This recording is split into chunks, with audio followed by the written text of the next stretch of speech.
비수를 받은 이후 얼굴에서 피고름이 흐르고 타는 듯한 통증을 느끼기도 했다. 또 다른 사례로는 안면의 60% 이상의 화상을 입어 몇 차례에 걸쳐 피부 이식 수술을 받아야만 했다. 저렇게까지 될 수 있군요. 두 번째, 자가지방 이식. 이것은 복부, 허벅지, 엉덩이에 집중적으로 분포한 지방을 뽑아서 도톰한 이마, 주름, 통통한 볼을 만들어주는 시술. 그런데 안전하다고 알려져 있는 자가지방 이식, 어떤 위험성이 있을까? 지방 정제 과정에서 불순물이 덜 걸러졌다든지 아니면 또 과정 중에 오염이 되면 우리가 그 이식받은 지방이 감염이 될 수 있습니다. 또 너무 욕심내서 과잉 주사하다 보면은 그 이식받은 지방의 일부가 괴사가 될 수 있고요. 또 피부 표면이 좀 울퉁불퉁해진다든지 비대칭이 된다든지 아니면 그 간혹 지방 낭종이 생기는 그런 경우도 있을 수 있습니다. 실제로 지난 2007년 한 여고생이 무허가 시술소에서 지방의 불순물을 제대로 걸러내지 않은 자가지방 이식을 받은 후 염증으로 인해 평생 지워지지 않는 흉터를 남기게 됐다. 세 번째, 양악수술.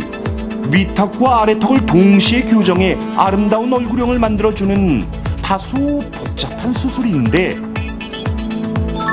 개그맨 김영인의 경우 양악수술 후 달라진 자신의 모습을 공개해 화제가 되기도 했다. 그런데 이 수술은 어떤 위험성이 있을까? 이 양악 수술은 사실 굉장히 정교하고 어려운 수술입니다. 이 수술 부위에 여러 가지 혈관이라든지 신경이 지나가기 때문에 그 출혈의 확률도 있고요. 또 신경을 다치게 되면 감각, 마비도 올 수 있습니다. 그리고 또 하나 이제 부정교합이 문제가 되는데 교합이 맞지 않게 되면 음식물을 씹기가 굉장히 불편하죠. 그리고 좀 심하면 그 턱관절에 통증이 온다든지 아니면 더 심하면은 두통도 호소하는 분이 계시기 때문에 상당히 신중히 시행해야 되겠습니다. 실제로 지난 2009년 한 20대 여성은 평소 컴플렉스인 주걱턱 교정을 위해 양악 수술을 감행했지만 턱관절이 잘못 연결된 탓에 턱관절이 떨어져 나가게 되고 결국 턱뼈를 철심으로 박아놓는 대수술을 받아야만 했다. 그 밖에도 이처럼 턱과 치아가 삐뚤어져 이를 다물어도 혀가 나올 정도로 심각한 부정교합, 음식물을 씹지 못해 주사기에 죽을 넣어 식사를 할 정도로 고통스러운 시간을 보내는 이들도 있음을 기억하자.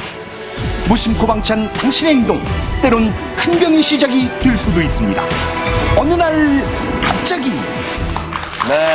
참 놀랍네요. 네. 위험한 상황이라는 말이 와닿는 그런 이제 화면들을 같이 보셨는데요. 물론 성공적인 케이스가 훨씬 많겠습니다만은 검증된 의료진을 찾아야겠고 그렇습니다. 이 수술이 꼭 필요한지 여러 차례 생각을 좀 해보셔야 될 것 같습니다. 네. 예. 뭐든지 이제 지나치면 문제가 되는 것 같아요. 사실 뭐 제 입으로 말씀드리긴 그렇습니다만 저는 사실 그 성형에 좋은 예거든요. 그 어디 보톡스를 예, 사각턱 교정을 하려고 맞아서 좋은 예라고요?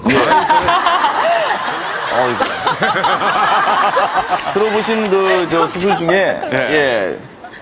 더 맞아야겠다. 근데 저렇게 저 부작용이 있을 수 있는 시술들 말고 또 이외에 또 부작용 우려되는 그런 시술들이 있나요? 예, 요즘에 좀 흔히 하는 것 중에서 주의를 요해야 되는 것 중에 하나가 이제 이 종아리 축소술이라는 게 있습니다. 종아리 축소술이요? 예, 이제 좀 가는 다리를 만들기 위해서 지금 사진 나오네요. 예, 저 사진이 보입니다. 종아리에 있는 근육의 일부를 이렇게 절제내는 건데요. 저분 이제 수술 전후 사진인데 저렇게 보통 우리가 알통다리라고도 하는데 저런 경우에 좀 효과가 좋은 그런 방법으로 되어 있습니다. 죄송한데 저분이 좀 남자분이죠? 여자분이셨나요? 왜 그러세요? 제 다리 같은데요. 저도 저렇단 말이에요. 왜 답변하세요? 다리에 있는 근육들이 사실은 우리 몸의 이런 혈액순환에 중요한 역할을 합니다. 그래가지고서 그 뭐 젊었을 땐 괜찮겠지만 혹시 저 다리 근육이 너무 과도하게 절제되게 되면은 나이 들어서 이제 이런 심혈관 계통의 그 질환이 발생할 수 있거든요. 그래서 뭐 예를 들면 당뇨라든지 무슨 동맥경화라든지 이런 소인이 있는 분들이 계시잖아요. 뭐 가족력이 있다든지 유전적 요인이 있다든지 이런 분들은 좀 신중하게 전문의하고 충분히 상담하신 후에 결정하셨으면 좋겠고요. 한 번 수술 오면은 그 변하진 않나요? 저 근육을 절제하게 되면은 그거는 되돌릴 수가 없죠.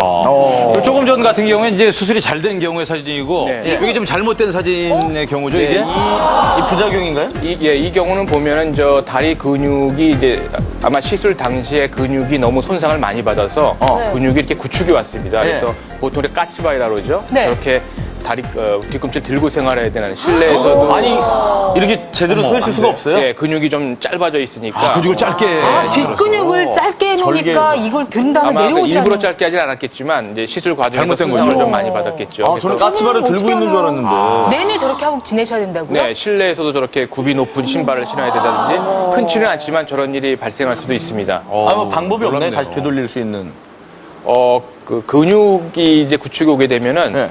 뭐 무슨 근육을 좀 늘리는 그 수술도 있고 예. 이렇게 계단형으로 절제를 해서 그럴 수 있긴 하지만 네. 그 시술 전체로 완벽하게 돌아가기가 어려우니까 예방이 제일 최우선이겠죠. 그러면 보톡스 같은 경우는 굉장히 심플하잖아요. 네. 그리고 군살 제거하려고 지방 흡입 같은 거 수술하는데 그 두 가지는 어떤가요? 괜찮나요? 사실 그런 시술은 비교적 안전한 시술이라고 말씀드릴 수 있습니다. 그렇지만 뭐 어떤 시술이든지 아주 100% 부작용이 없는 그런 완벽한 시술은 없으니까 다 나름대로 그 생길 수 있는 부작용은 있죠. 보톡스 같으면 너무 이제 자주 맞다 보면 그 근육 자체가 이렇게 위축이 될 수 있습니다. 그래서 이런 좀 움직이는데 제한도 올 수 있고 또 흔한 것 중에 하나는 이제 그 보톡스 약물이 좀 원치 않는 근육으로 새 들어가서 필요 없는 근육이 마비되는 수도 있죠. 또 이 지방 흡입 같은 경우는 그 아주 그 드문 얘기긴 하지만 가끔 우리가 뉴스 같은 데서 보잖아요. 이렇게 지방 입자가 네. 혈관 안으로 들어가서 이게 몸 안에서 돌다가 이게 뇌라든지 폐라든지 좀 이렇게 아주 중요한 장기로 가는 혈관을 막게 되면 아주 심각한 부작용이 생길 수 있기 때문에 주의하셔야 되겠습니다. 그럼 선생님 말씀은 그러면 다른 거에 비해서는 조금 부작용이 적다는 말씀이시죠? 예, 예. 오늘 우리 박사님 모신 김에 평상시에 이 성형 수술에 대해서 궁금했던 거, 네. 뭐 허심탄회하게 한번 여쭤보세요. 아니 그 대표로 한번 물어보고 싶어서요. 예, 제 뭐예요? 주변에 코 수술하는 사람들이 굉장히 많은데요. 예. 코도 이제 뭐 실리콘도 있고 뭐 자기 뭐 기 뭐 이렇게 해가지고 하는데 연골? 여기만 여드름이 막 나는 거예요. 다른 데는 괜찮은데 코 수술한 부분만 여드름이 막 이렇게 올라오는데 그것도 부작용 중에 하나인가요? 오래됐는데도 그래요? 오래됐는데도. 피부 자체가 변하지는 않거든요. 네. 사실 그거는 이런 그 정확히 넣었다고 치면은 코뼈 바로 위에 넣거든요, 보형물을. 네. 근데 이제 대부분 그런 일이 생기는 게 보면은 뭐 피부 자체가 변했다기보다 이 보형물이 들어있으면 이 환자분들이 겁이 나서 그쪽에 클렌징을 잘 못하세요. 전처럼. 안 씻어서 그렇군요. 결국은 안 찢어서 지저분해서 났던 잘못하면 옆으로 잘 삐질까봐 그냥 대충 이렇게 딱 뜯다 살살 보니까. 닦으니까. 간단한 거였군요. 잘 이 씻으면 말씀 꼭 된답니다. 전해주세요. 얘들아 잘 씻어.